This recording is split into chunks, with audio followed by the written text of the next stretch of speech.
కలిసి ఉంటాయి. కానీ ఇవాళ విచిత్రంగా ఇవాళ ఆయన మాట్లాడుతున్నప్పుడు చూసి మా మిత్రులు కొంతమంది అంటుండే, ఈ రాజుగారి దేవతా వస్త్రాల కథ కనబడుతుంది నాకు.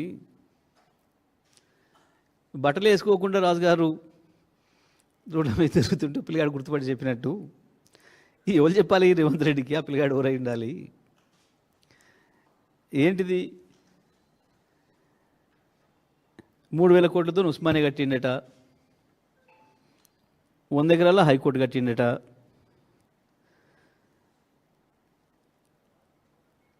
21,000 రుణమాఫీ చేసిండట,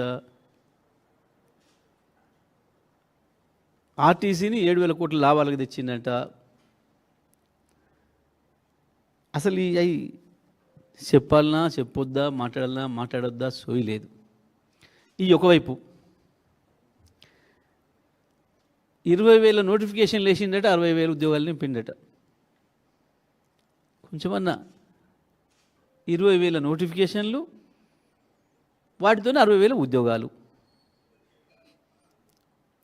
ఒక్కటంటే ఒక నోటిఫికేషన్ రాలేదని చెప్పి నిరుద్యోగులు రోడ్ల మీద పాపం ధర్నాలు, రాస్తారోకులు, వీళ్ళు పెట్టే కేసులకు జైళ్ళలో పోతున్నారు.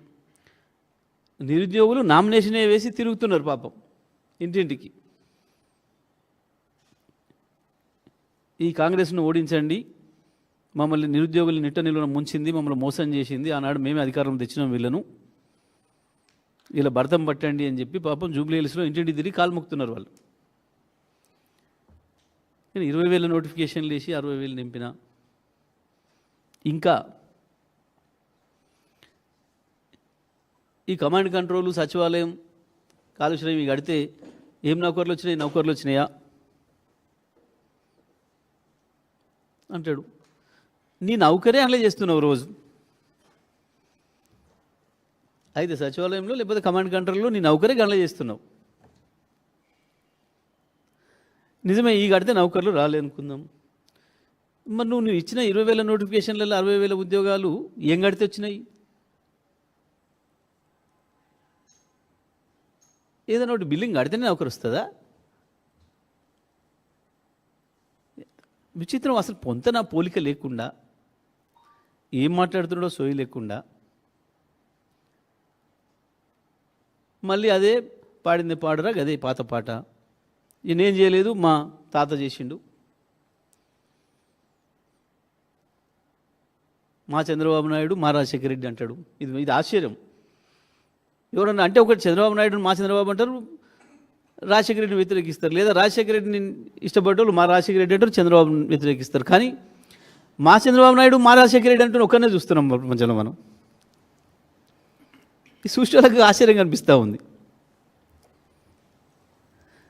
ఇక నిర్ణయాలు ఈ ఎలక్షన్ల కొరకు మా పీజీఆర్, మీ పీజీఆర్ను చంపిందే కాంగ్రెస్ పార్టీ. పీజీఆర్ని చంపిందే కాంగ్రెస్ పార్టీ. వాస్తవానికి పీజీఆర్ ఇప్పటిదాకా బతికుండాల్సినాడు. పీజీఆర్ను చంపింది కాంగ్రెస్ పార్టీ అయితే పీజీఆర్ కుటుంబానికి రాజకీయాలలో స్థానం లేకుండా చేసింది నువ్వు. ఇంత ప్రేమ నువ్వు ఎందుకు సీట్ ఇయ్యలే? మరి